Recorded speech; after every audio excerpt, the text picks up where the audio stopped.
Joining us, I am YORI FOLARIN. Still on the ministers that were sworn in yesterday, let's take a sort of a segue.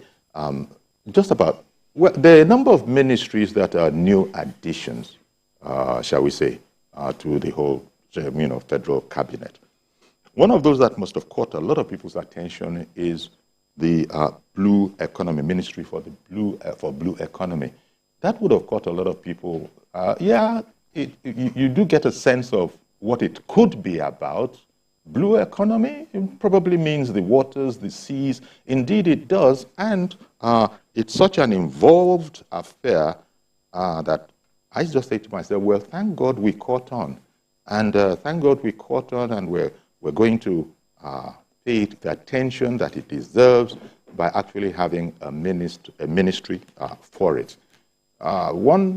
Anybody could find that out if you just check out Blue Economy on the internet. Then you find that people have been way ahead of us.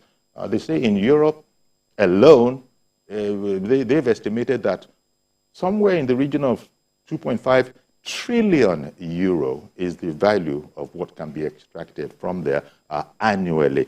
Okay, I have an expert in-house this morning. My expert is, I should really say our expert, because he's going to be talking to us, Dr. Emeka Akabogu. Dr. Emeka Akabogu is a maritime law and policy expert. He's senior partner, Akabogu and Associates. Dr. Akabogu, good morning, and thank you very much for coming on this morning. Thank you very much for having me. Indeed, it is our pleasure. And as I was saying, I hope I didn't say too much rubbish in there in relation to the blue economy, because it seems like such an exciting potential for Nigeria to now key into. Maybe I'd start like very, very simple in the way that perhaps a secondary school student, a GSS student, will be able to fully grasp what we're talking about. So when we talk about the blue economy, so what exactly does that imply, and what is the potential of it? Okay, thank you very much once again for having me. The blue economy is a global concept which has been developing significantly in the last 20 years or so. Mm-hmm. But we've never heard about it in Nigeria. Of course, unfortunately, there's been 20 years. Yeah, absolutely. Unfortunately, there's been advocacy for it in Nigeria, but previous governments have really not paid much attention in that direction. Okay. And do you think that was a mistake? Certainly, it's a big mistake because do not have done so. Because we are looking for resources. We are a country of 200 plus million people. We need all the resources we can get. And if we've got resources right at our backyard, available to be tapped, and we're not doing that, we're not doing ourselves any good. So really, I think it's a good idea that, in fact, I do commend the president for setting up this ministry.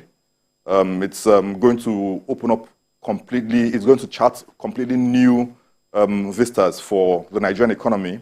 And we're really looking forward with excitement to what it will bring. Okay. Hopefully, if things are done properly. Okay? But back to your question on what the blue economy is all about. And its potential. And its potential is good. So the blue economy essentially is the aggregation of the economic activities which are related to and could arise from the oceans and waterways generally. So you're talking of waterways within a country, mm-hmm. waterways that adjoin a country.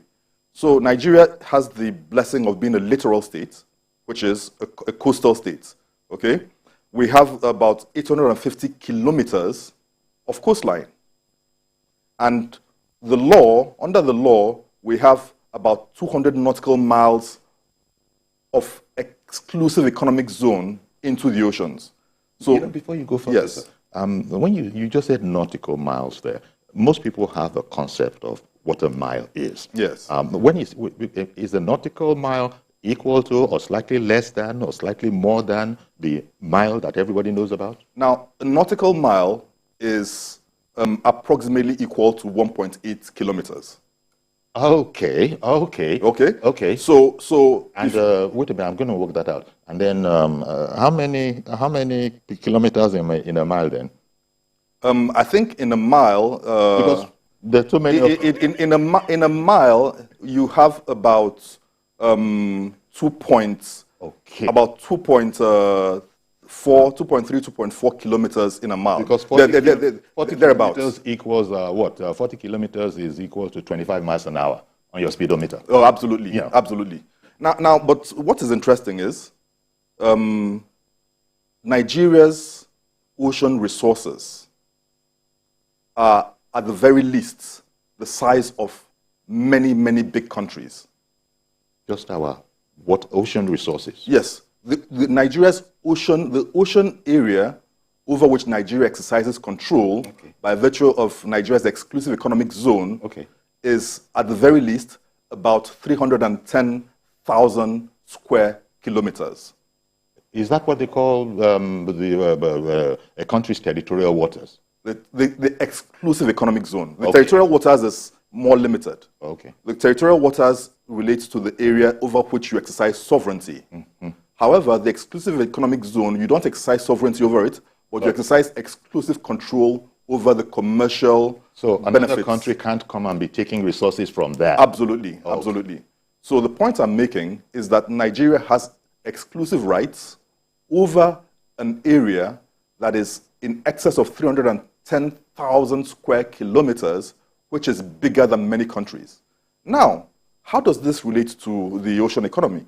The ocean economy is a completely different and exclusive economy on its own from the economy of the country. So if we are able to do all we are doing within the physical landmass of Nigeria, which is about 900,000+ square kilometers, essentially it means that if you divide Nigeria's landmass into 3, Nigeria still has almost another country that is the size of that 1/3, over which it has not really done much. So the blue economy encompasses every economic activity which is related to the oceans and the waterways. Now, Nigeria has about 10,000 kilometers of inland waterways. So you're dealing with shipping, which is the more traditional component of what we already know, shipping and transport, maritime transport. But you're dealing with other more significant components. Telecommunications, you've got a lot of undersea cables. When we talk about the broadband, which we talk about, a lot of them come from undersea cables. You're dealing with the significant aquaculture components. So Nigeria's fishing industry is on a very low scale. A significant component of these major fishing finds are offshore Nigeria, over areas upon which Nigeria exercises control, but Nigeria essentially is leaving it to foreigners to forage and get the benefits of. You've got a lot of potentials in areas of biotechnology, undersea mining. I was going to ask that. Absolutely. Undersea mining. Yes, but yes. This sounds like very, very advanced in terms of the technology you bring to it. Well, of course it needs advanced technology, but it also delivers advanced earnings, significant earnings to a country, okay? And because it needs advanced technology is no longer the rocket science that is unavailable to anybody. What we need to do, one of the things we've advocated for a long time, is that Nigeria needs to have an ocean governance framework, which really is one of the immediate challenges I'm going to pose to the new minister. We need to set up an ocean governance framework, which essentially maps Nigeria's ocean resources and sets a strategy for its exploitation and for collaborations where we need to have collaborations. So we stop a scenario where you have a large number of potential economic activity being undertaken by foreigners without any control, and the resources which are not being conferred on Nigerians.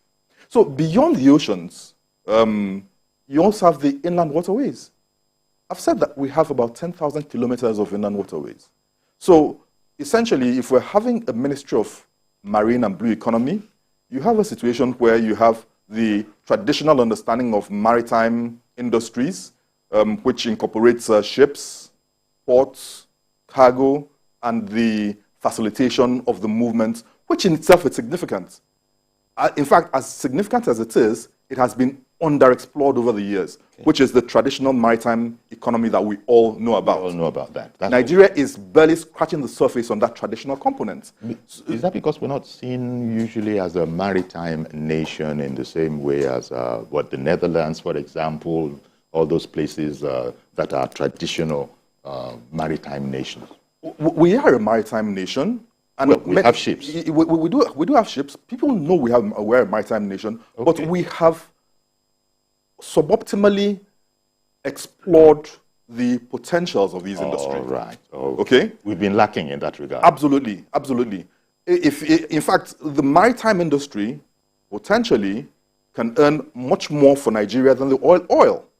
But for some reason which I really still can't explain, over the years it's been given suboptimal attention.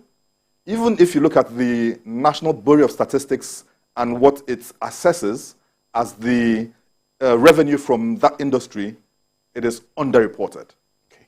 So these are potential areas. So the fact that you have a ministry that has now been created, which focuses on this area, is music to the ears of many people who understand, because it means that economic activity will be prioritized for this area, and it can start generating the kind of resources and income which it ordinarily should for the country. Sorry, when you said resources from the blue economy in our country here has been underreported, is that because it's been underexploited, or has it been intentionally underreported? Well, it's been underexploited. Okay, one. Okay, it's been underexploited, and we've had a continuous repetition of government policy which doesn't pay attention to that industry. That's number one. And number two, which is more unfortunate, is that we've had a succession of administrators and leaders who do not realize the importance. And even when they know, they are paying attention to things which are just right in front of them, which they can readily get. Hanging fruit. Absolutely. Okay? So, and I'll give you an example. As far back as 2003, Nigeria passed what is called the Cabotage Act, which actually gives opportunity for Nigerians to earn significant wealth from ownership and operation of ships in Nigeria. Till date, that act has largely been implemented in the negative. Okay? Nigeria has an IMASA Act, which equally gives Nigerians an opportunity to earn significantly from the maritime industry through a maritime fund, through options for national carrier status, but these have been suboptimally exploited. You have many cases, brief case scenarios, where politicians come in, they identify someone, they say, really, we hear that maritime, there's something in maritime. Somebody goes and, okay, what is available? And they're simply looking very short-sightedly at what is readily available at the fringe, on the fringes. But when you have a whole world of potentials which could be explored. So for the Ministry of Marine and Blue Economy, what I see as that should be an agenda for that ministry should be twofold. So on the one hand, there's the traditional maritime industry, which we need to pay attention to, and we need to set priorities for. Okay, we should have something in the nature of a maritime optimization agenda for that industry. Okay, because as much as we're excited about the blue economy, we need to optimize what is readily available, and we have not done that, and we need to start doing that. So that's one. And then two, we need to have an ocean governance framework, as I've said before. Okay. So these two strategies in place would facilitate significant growth. So as other experts are saying, this is definitely, if done right, this is definitely going to boost, enhance our economy from a sector that, even though we've been touching it, we haven't exploited it. I mean, I was surprised to learn that in just Europe alone, and I think when we were talking about it before going on here, you said that might even be slightly underreported. 2.5 trillion euros per annum is what they're extracting from there. You said that these are some of the things that you, when you meet up with the minister, that's former governor of Oyetola. Oyetola. Yes. He is the Minister of Marine and Blue Economy. So he has his work cut out for him. There's so much going on in there from what you are saying now that, quite frankly, Nigerians have a lot to be looking forward to once you have a person with competent hands, quite frankly. Absolutely. That will bring the whole party together to do that which needs to be done. Okay, now, are we going to have to invest much more than we already are in it, or can we take the infrastructure such as we have that has been sort of underexploited, as you have said, and just get a lot more efficient in that? Or is it, explain that whole area to us. Okay, there's got to be a combination of both. We do need investments, but that's not a big problem.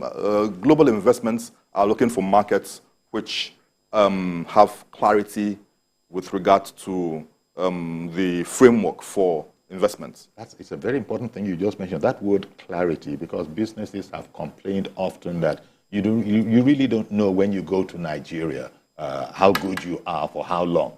That is the fundamental component of one of those things which needs to be put in place. And that's why I say for the oceans and the blue economy, you need an ocean governance policy which does not exist and which needs to be put in place. Okay? That is an immediate task. Now, as that task is going on, you ask about low-hanging fruits. Now, the Nigerian maritime economy traditionally is earning, if I want to be generous, is earning at least is earning 20 times less than what it should be earning immediately. Now, it is an inefficient, it is a largely inefficient industry. And one of the targets is to immediately put in place a framework to optimize the efficiency of this industry, which will be by way of application of technology in mapping these industries. And once you do that, what happens? Existing operators have a lot of confidence boosted. You have immediately significant more activity than already exists. And then you've got that economic activity upon which to generate revenue. Okay, but how about the capacity Yes. to engage with what you are suggesting? I say that from my very, very crude understanding of, look, remember when an armada came in to the country, of cement armada, as it was called in that time, there were ships that were stuck, just be looking because the queue is too long, we just can't come in. So those are the kind of things that probably need to be thought about. So that's the point I'm making about efficiency, okay? So you're making reference to the ports. Yes, we say in particular. The port operations need to be efficient. Ports are not about the land area or land size, even though the support is important. But if you've got efficient operations where technology is optimized, you can have your port working 24 hours, turning around 10 times the cargo it currently turns around. And the revenue is from turnaround. If Nigerian ports, for instance, are reputed to handle about 1 million TEUs of cargo annually, okay? But potentially, we could be handling 10 million TEUs per annum very easily by turning around faster. And once we establish a reputation of very fast turnaround within the region, you see that suddenly most liner services, which call Africa, which call West and Central Africa, would rather have Nigeria as a hub, come drop all cargo destined for other countries in Nigeria, and go back, while feeder services, feeder services which feed the Western region and the Central African region begin to take effect. These feeder services very likely will be operated by Nigerians. Nigeria earns more revenue from the increased containers coming in. Nigerian professionals are more involved, and you see that automatically you can generate 10 times the revenue, 10 times the employment from the same sector which exists with the same infrastructure as you have today. So that's why I make reference to efficiency. When I think about efficiency, what am I talking about? A vessel comes into the port, and by the time the cargo is cleared from the port, it takes a minimum of 30 days in some instances. In some instances, more than that. When you should have a situation where vessels come into the port, cargo facilitation ensures that the cargo is out of the port within 48 hours. You see now. Okay? Now, if cargo is lying within the port for 30 days, other cargo that should come in is unable to come in. Demurrage is counting on the one that is in the port. More costs to the Nigerian, you and I, will eventually buy based on prices that have been premium on prices occasioned by inefficiency. Inefficiency. So the point I'm making is we could potentially have cheaper cargo. Nigeria's port charges are among the highest in the world. It need not be. And the fact that the port charges are not that high would not affect the earnings of these ports, because the port would automatically be in the position to have much more cargo turnaround. Okay? So Nigeria is framed in such a way this industry is framed in such a way to absolutely blow up in terms of revenues if you have an efficient framework. And that's everything. Yes, yes. Efficient, for me, efficiency automatically translates to increased revenue. So if the government is interested in revenue, the government should focus on ensuring that efficiency within the port system is optimized. We clearly, I don't even need to be in government to say that clearly the government is interested in efficiency, because efficiency will mean more money, and that's what we sorely need to do a lot of things that we need to do. There are people, as you know, who are saying that we're leaning on oil far too much, and this seems to me to be one of those alternatives that can come up. There are a number of other questions I want to come back and ask you relating to water. And we're talking about the blue economy and what exactly it means. And also getting a sense of what Mr. Buega Oyetola, the Minister of Marine and Blue Economy, will be into. But in the meantime, good morning, Mr. George. Thank you for holding on. Go right ahead now, please. Good morning, Uncle Yori. Good morning. And, good morning to your guest. Yes, Dr. Akabo. Yes, Uncle Yori, when I was discussing the President's manifesto with a friend, he asked me, where is he going to get all this money from? I think he's beginning to unfold where the money is going to come from. Potentially come lawyer. from. There is a maritime lawyer. In fairness to him, Mr. Olisa Agbakoba. He's a maritime lawyer. He's been talking about this industry for years.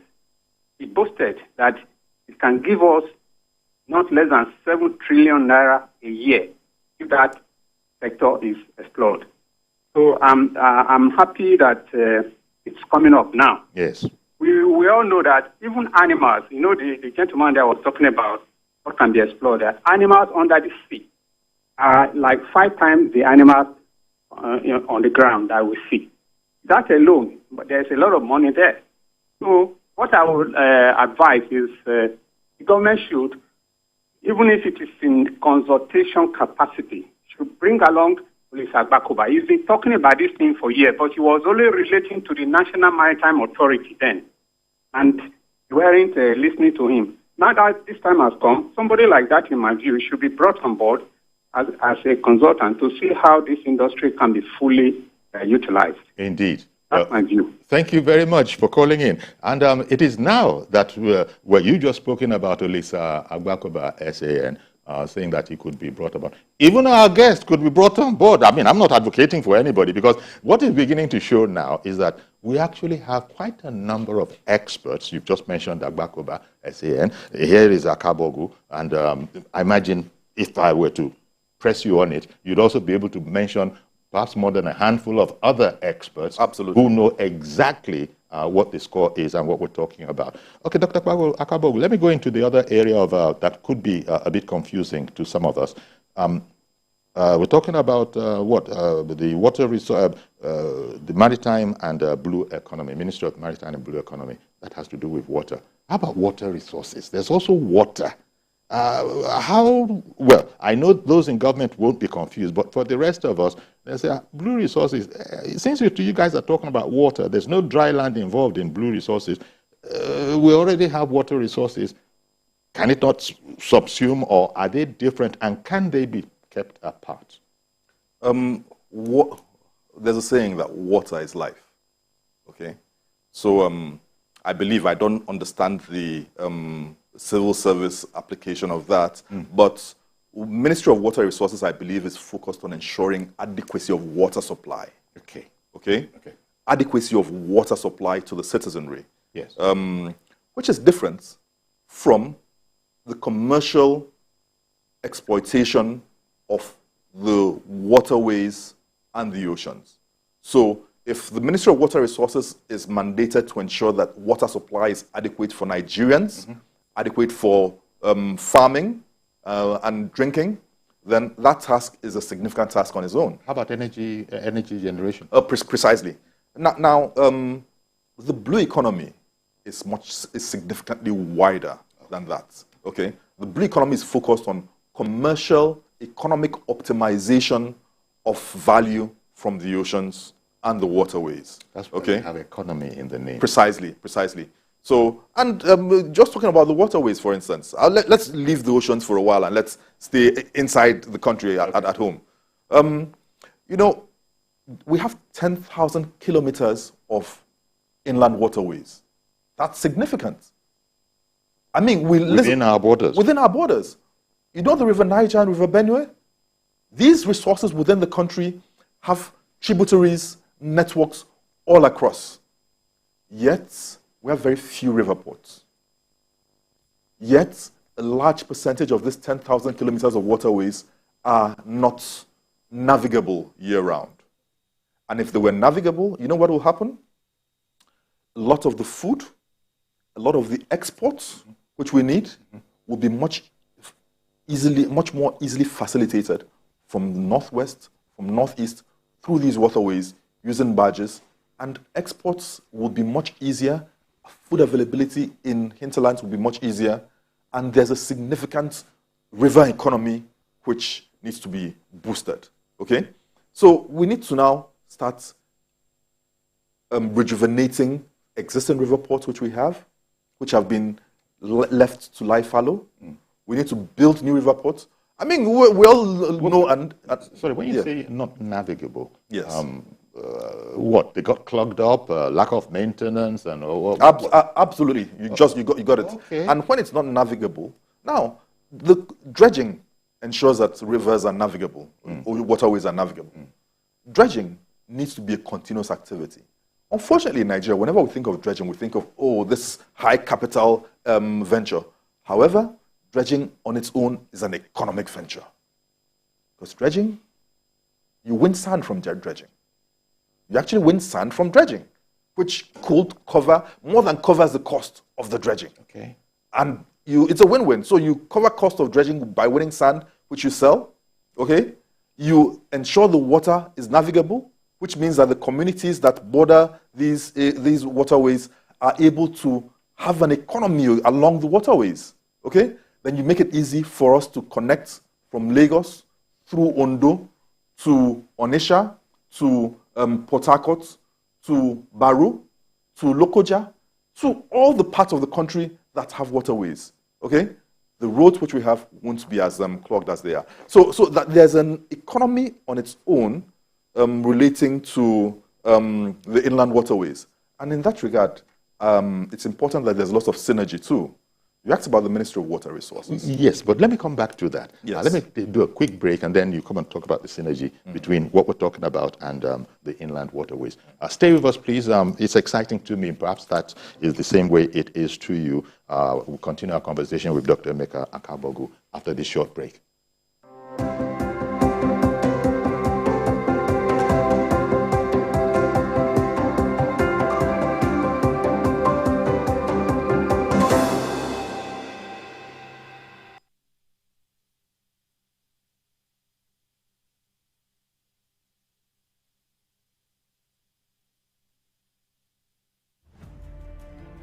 Politics is defined as getting what, where, when, and how. But in the mix, many things come to play to shape the political fortune of any country.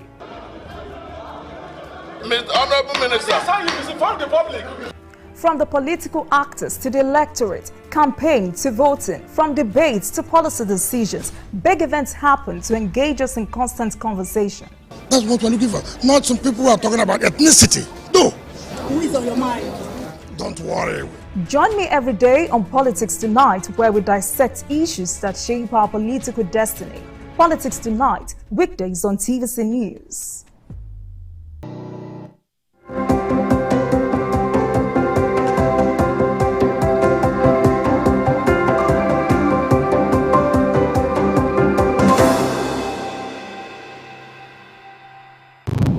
The blue economy sector is regarded as one that has the potential to contribute trillions of naira to the Nigerian economy if properly harnessed and optimized.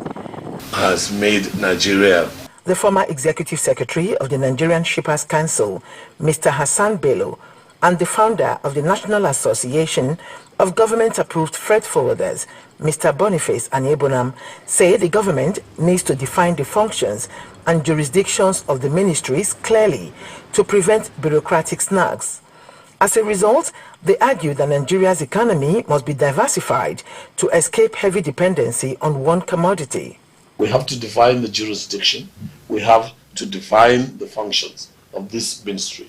It's a novel thing, so we have to be very careful lest we fall into the pit of first bureaucracy. That is territorial, acquisition. Instead of doing what it's supposed to do, someone will say, no, this is my territory, this is not. And before you realize it, 7 months gone down, you are still looking about definition of what this new mystery is all about. Taking you back to CRFFN, Council for the Regulation of Freight Forwarding, domiciled in the Transportation Ministry. Now, you have divided the ministry, you have Marine Ministry and Blue, you have the Transportation Ministry. Where is CRFFN now?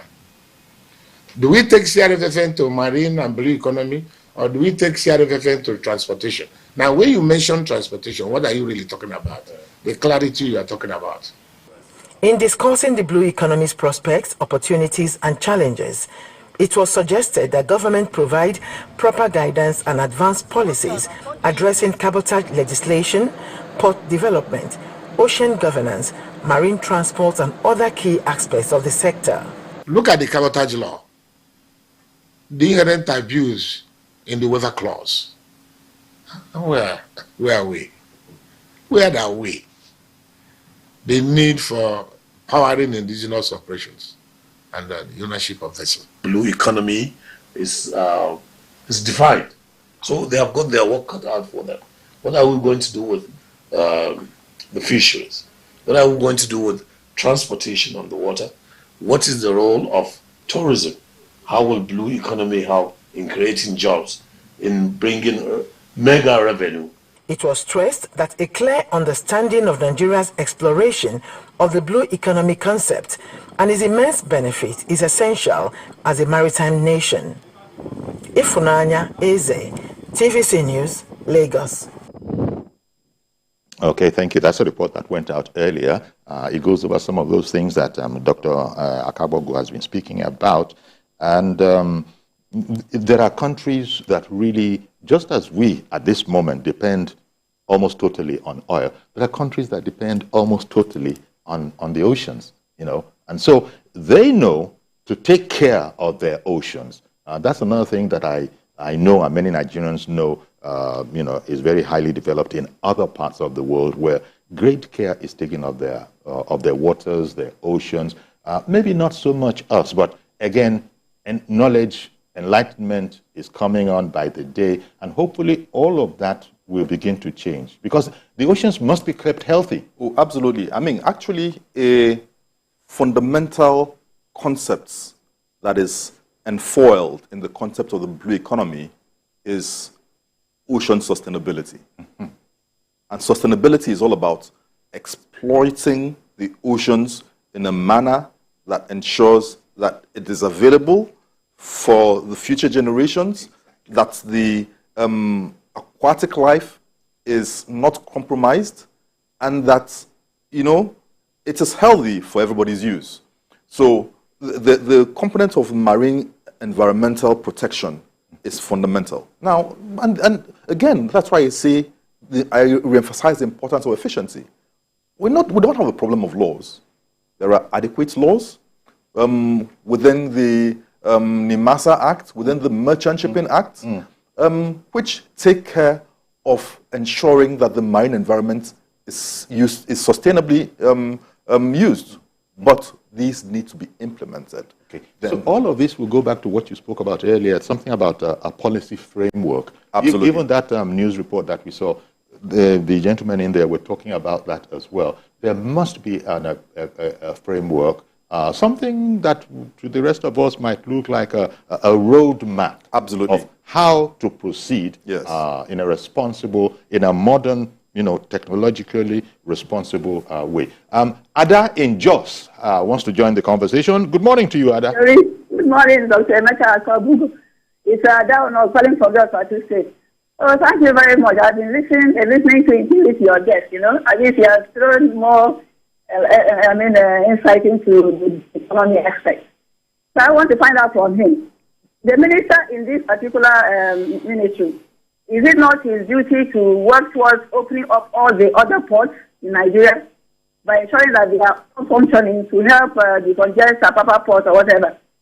I feel that if this is achieved, it will help to boost the economy. So I don't know whether it doesn't that fall under his main portfolio. Okay. Because I don't know. Nigeria, we are really blessed, but we have had a lot of problems of not wanting to tap into these things, just like you mentioned, what a fixed stick, just like an Indonesian economy. What we know, we know. Oil. And all the let's not be of Nigeria. Thank you very much, Ada, for calling in. I guess what we didn't know, and what we now know, we know. As Dr. Kabogu was explaining earlier. It's not that it's not been known to the experts, but he was just telling us, if you've been with us from the top, from the beginning of the program, that they've done. Somebody called in and was talking about another expert, Olisa Bakoba, and that for long, these people have been trying to get government possibly as interested as this, but now we have it. Would you like to address her inquiry, Ada's inquiry? No, absolutely. It falls under the mandate of the new minister. Of course, as I said earlier, the concept of marine and blue economy and that ministry incorporates dealing with the traditional understanding of the maritime industry and then, of course, the wider implications of the blue economy. So under the maritime industry, she's talking about ports and ensuring that there are more ports opened up outside Lagos. Again, that feeds into what I was talking about in terms of efficiency. Okay? Good enough, in Lagos alone, we now have even a new port being developed in the Lekki Free Zone. We have ports which are comatose in some parts of the country. In Delta State, you have the cocoa ports which has not been that busy. We have ports in Calabar. And the port in Calabar is a particularly interesting subject because that port in Calabar could feed the whole of the northeastern axis of Nigeria much easier than any other port in the country. Yet, that port has not been dredged or has not had any effective dredging in the last 15 to 20 years. Every year, there's a budget. Every year, we don't know what happens. And that port remains, the waterways, the draft remains very, very shallow. So there's a wide canvas upon which the new minister may begin to proceed. I was listening to my very good friend, Hassan Bello, earlier, the former executive secretary of the Nigerian Shippers Council. And he was saying that it's very important that the roles and the mandates of this new ministry are clearly defined. Okay? And that's very important. We were talking about synergy just before your break. Yes. Now, there's already implicated in the work of this ministry are mandates which cut across some other ministries, and you need to work together. Okay? You have the Ministry of Finance, you have the customs. A big elephant in the room in the concept of inefficiency is the customs. Okay. So hopefully, when we have with the new Customs Controller General and a new focus towards technology, we should begin to have a better customs service because the customs is fundamental in facilitating trade. Okay? And the facilitation of trade is in sync and synergizes with the whole concept of ensuring that the maritime lanes work effectively and that we have that increased efficiency. So the customs falls under the Ministry of Finance, and that is one area of synergy. Okay. I beg your pardon. Let me bring in Miriam, who has called in from Abuja. Good morning to you, Miriam. Yeah, hello, good morning, Uncle Yori. Good morning, ma'am. Yeah, I'm happy. I think, could you mute? Good morning, Uncle Yori. Yes, sir. Yes, ma'am. Could you mute the volume of your TV set entirely, please? Put it on mute, please. Yeah, I'm happy Bola Tinubu, our president, is trying to diversify the economy by bringing in all these new ministries or introducing new ministries. But I think there's something basically wrong. We have people who have been tested in this industry. I don't know why we don't bring such people to head such ministries. You know, this is no time to start experimenting. You know, if we have the people, we have the expertise already in this, you know, in this kind of a ministry or something. Why don't we bring them on board? Why are we bringing in politicians? You know, one reason I really campaigned and voted for Bola Tinubu was we learned he has the capacity to put round pegs in round holes. But you see, it's becoming a bit disappointing. You know, we don't play politics with everything. You know, if we have people who can head these ministries, why do we bring politicians? Let's leave some certain things for politicians. Okay. You know, the blue economy thing, I think, will bring in plenty of money. Okay. That's what we are hearing. We have the Ministry of Solid Mineral. We have people who have worked in these places before. And why bring an Alake in the Ministry of Mines? Okay, your point is taken, Miriam. Thank you very much for calling in. Appreciate your call. I think what Miriam is saying is she would have expected or have been a lot less troubled if, for example, President Tinubu had appointed an oceanographer. Now, I've also heard arguments from other people that the business of heading up a whole concept is not quite as she and a lot of other people might think about it. So I don't know if you also wanted to contribute to that conversation. Oh, absolutely. Now, what's important at a ministerial level is visioning, setting agenda, targets, okay? At the sub-ministerial level, which is the agencies and departments, you need competence. Okay. So, I will not be happy if, as it's happened in the Buhari years, we have the Nigerian Ports Authority, NIMASA, and all the likes headed again by politicians or by non-industry persons. Professionals. We're looking at efficiency.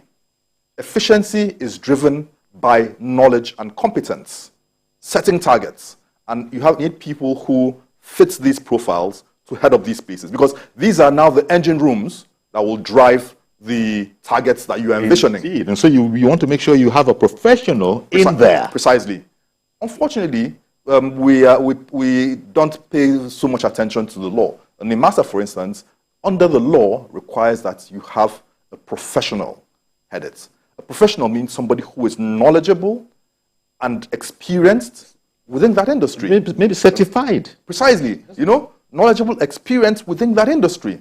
It is certified, if need be.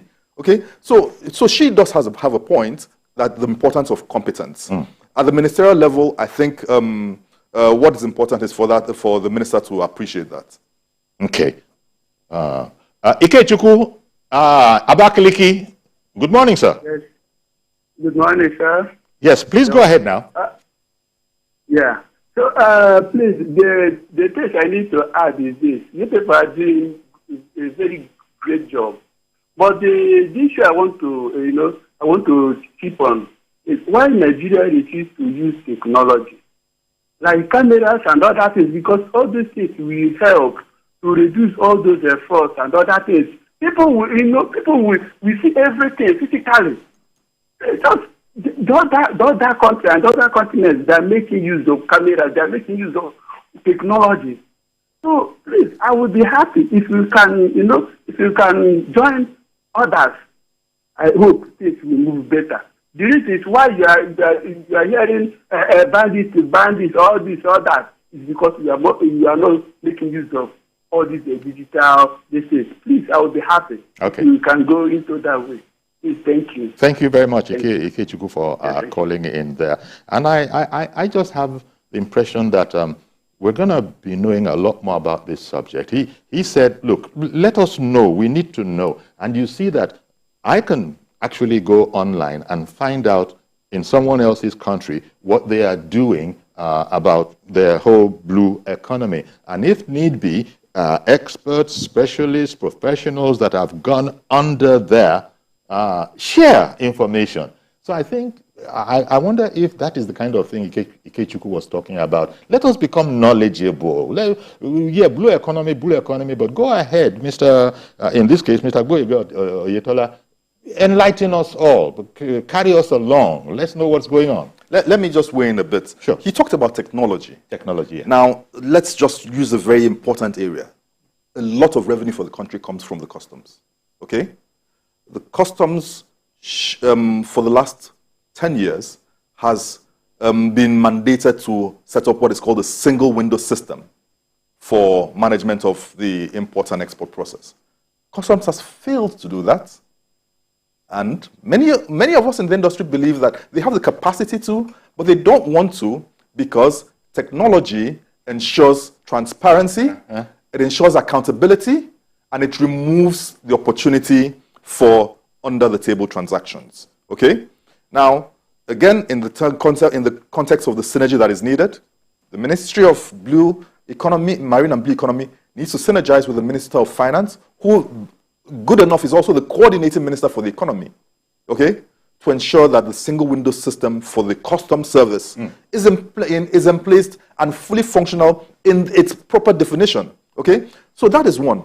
The second thing is, where you have the application of some of these technologies, it actually ensures that much more people are able to transact within that same industry.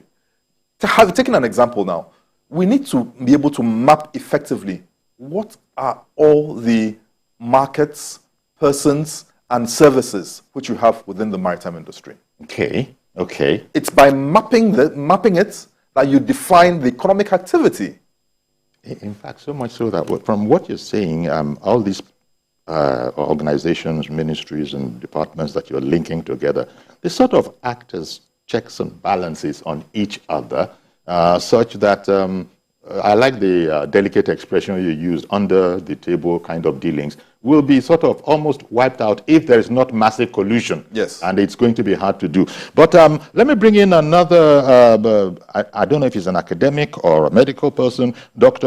Onibolabo, calling from Ilesha. Good morning to you. Good morning, sir. Thank you for calling in. Go ahead, please. Yeah. Please, is this a TM this morning?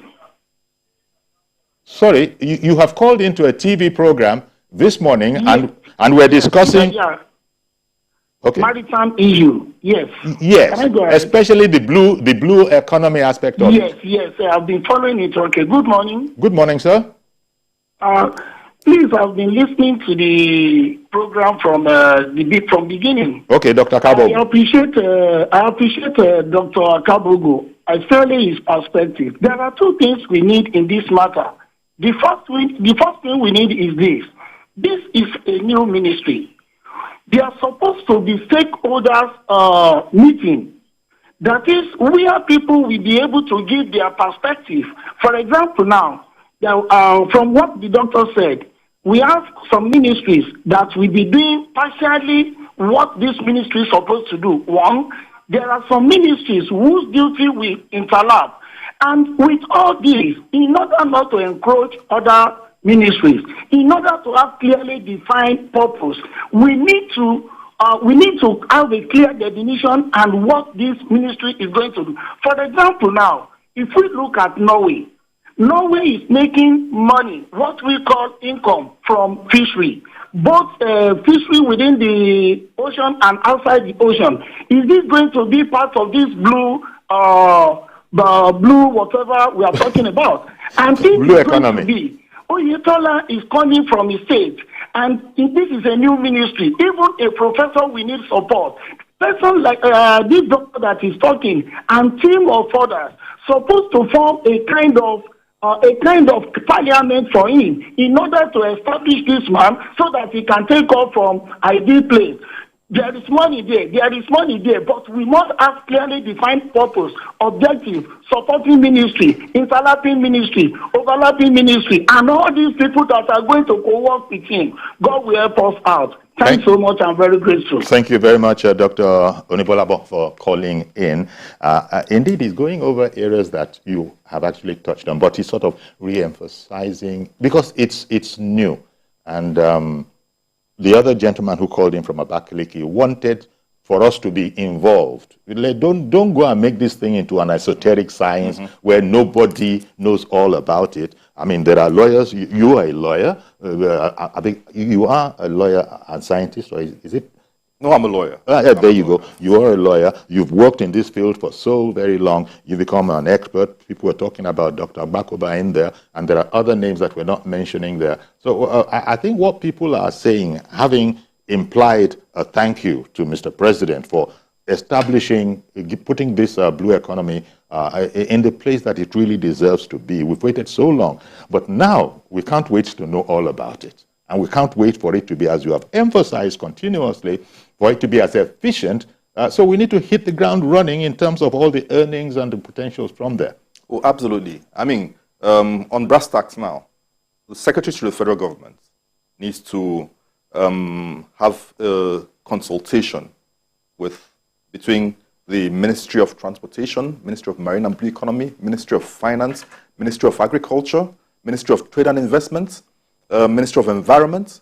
There needs to be a consultation to facilitate this clarity on the mandates. That's number one. Number two, we need to have the Minister of Marine and Blue Economy, okay, in line with what Dr. Onibolabo said, have an all-stakeholder consultation, okay, which ensures his own clarity for himself. That everybody is on board. Precisely. Then having done that with the stakeholders, he needs to do that with the individual departments and agencies. And did you say that even before all of that, there needs to be a kind of a policy framework that everybody is aware of? Absolutely. We need an ocean governance policy, an ocean governance framework. It's not existent.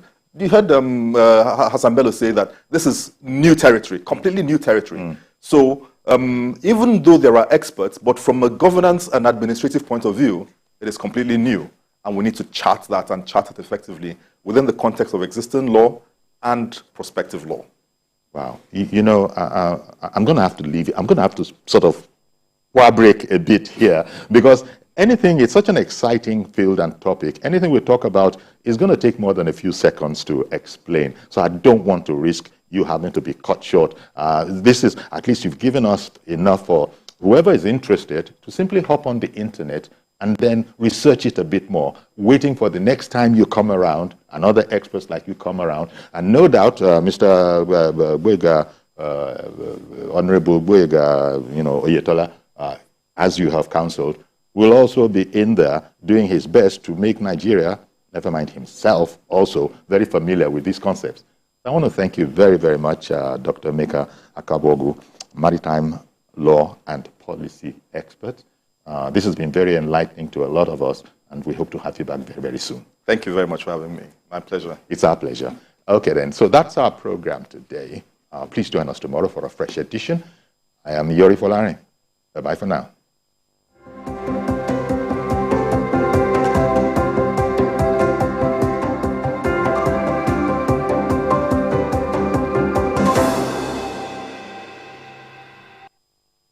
Magic has hit your imagination of TV. A brand new sundial with StarTime's inbuilt technology. New TV innovation with an inbuilt decoder that connects you to both StarTime's antenna and satellite signal. StarTime Sundial TV, you can enjoy over 300 local and international channels, 1 month StarTimes highest bouquet for free, automatic system update. More benefits, more affordable. StarTimes Sundial TV is available in all StarTimes branches and dealers countrywide. StarTimes Inside, entertainment inbuilt. The following is a paid presentation by ShopX TV. Are you worried about the safety and security of your home at night? Do you wish to know when intruders come close to your home? Or do you want to protect what matters to your family from anywhere at any time? What if there was a convenient, affordable way to keep surveillance in your home without having to worry about wires, installations, or heavy light bills? Introducing the incredible Sidebulb HD Cam, the robotic 360-degree two-way torque camera with action tracking technology. Sidebulb is the ultimate solution for discreet and powerful surveillance. It's so easy to install, and the app lets you rotate and view the video from your Sidebulb in real time from any smartphone. You can drop in from anywhere and check in with our two-way talk technology. Talk and listen at the same time. Hello, Mommy. Hey, sweetie. I'll be home soon, okay? Sidebulb's advanced tracking technology locks onto motion and tracks in real time. Set the siren alarm to go off when motion is detected and keep intruders away. Check in on your home while you're away. Make sure the kids got home safely. Interact with visitors at your doorway or surprise a trespasser. Surveillance in a light bulb. I was amazed at the 360-degree rotation. It gives me a full view of my house and I can check in on my kids. The footage is clear and the night vision is so impressive. The best part, I can add multiple side bulbs for a complete home surveillance. I really like my Sidebulb. It's so easy to use. I just downloaded the app, I put it on my phone, and I add it up and run in about 3 minutes. Traditional surveillance systems are bulky, expensive, and difficult to install. But with Sidebulb HD Cam's innovative design, installation is as fast as changing a light bulb, and it's made for indoor and outdoor surveillance. The Sidebulb HD Cam is now available in Nigeria, exclusively from ShopX TV. You could be paying up to 200,000 naira for an indoor and outdoor security system that doesn't fully secure your home. But call the number on your screen now and get the Sidebulb HD Cam for just 45,000 naira and get peace of mind. And that's not all. If you call now, we'll give you an extra Sidebulb at no extra cost. That means you buy one and get one free for 45,000 naira. But wait, there's more. If you order now, you get the Sidebulb HD Cam delivered to you for free wherever you are in Nigeria. So, call the number on your screen now or visit our website to place your order while stock lasts. The proceeding was a paid presentation brought to you by ShopX TV. Never miss a moment. Instant breaking news from all over the globe. Live streaming of your favorite programs delivered directly to you. Watch anytime from anywhere on your mobile or smart devices. Download the TVC News app today. Available on Google Play and Apple Store.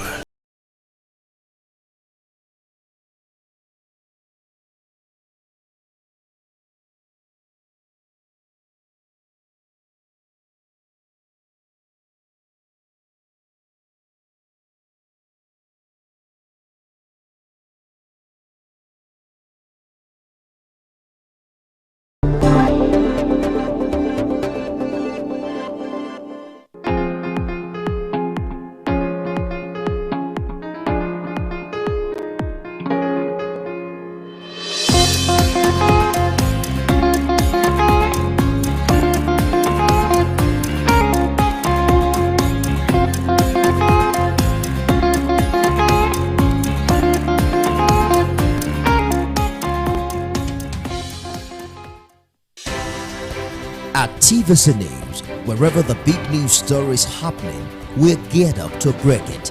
TVC News, first with breaking news.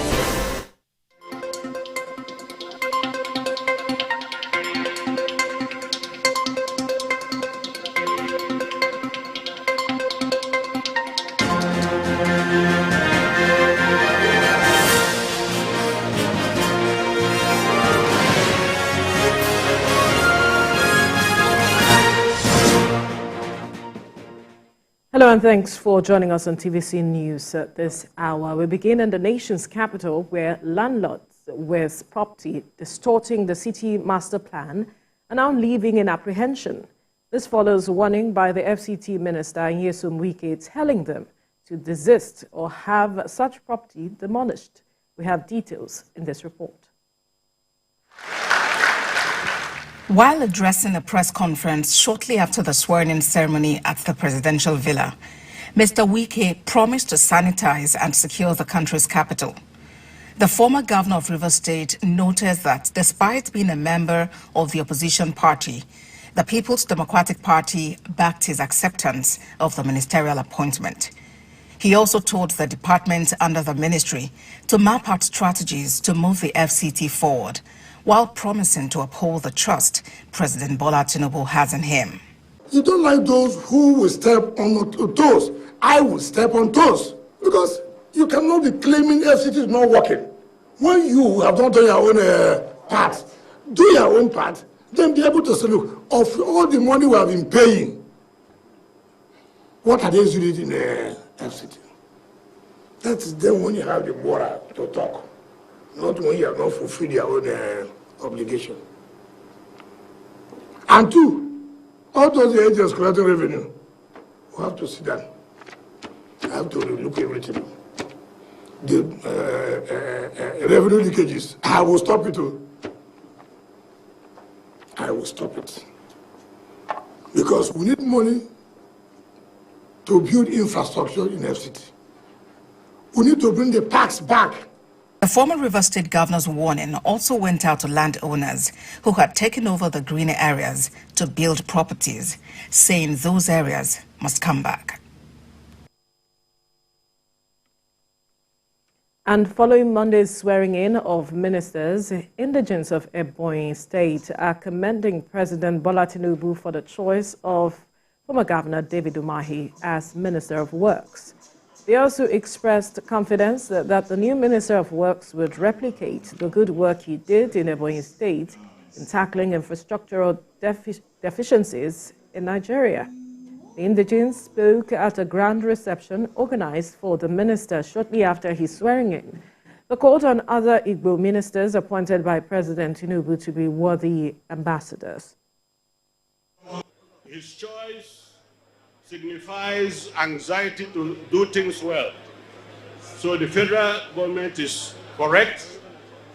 He made a very good choice, and we believe he will live up to the expectation. I know surely that our president will not go to the market and settle for the less. He has chosen the right one for the job. And I know surely that all over the country will be crying of infrastructure, decay in infrastructure. Governor David Umahi, by the special grace of God, will help fixing all the infrastructures across the country. By this rare breed engineer, Governor David Umahi. No wonder the wisdom in Mr. President in choosing him to come and replicate what he did in Ebonyi State in the entire nation. I'm not surprised when I visited Ebonyi. I saw the development there, and I believe that development is for somebody who is composed, somebody who is highly motivated. To appreciate the president, to support the president, and to know that the president came by divine fingers of God, and no power on earth can remove the person that God has blessed and brought to leadership. And in a related development, Niger State Governor Umaru Bago Monday swore in 30 new commissioners. He also set up 8 new ministries, which includes the Ministry of Nomadic and Pastoral Affairs, to handle herders. We have details in this report. It is time to hit the ground running in Niger State with the swearing-in of the new commissioners. The expectations are high on every ministry, but the Ministry of Homeland Security has a lot on its table. considering the level of insecurity bedeviling some parts of Niger State. Governor Bago has been emphatic on his new strategy to address the recent rise in banditry activities through dialogue with the bandits. This is why the new Ministry of Nomadic and Pastoral Affairs was set up.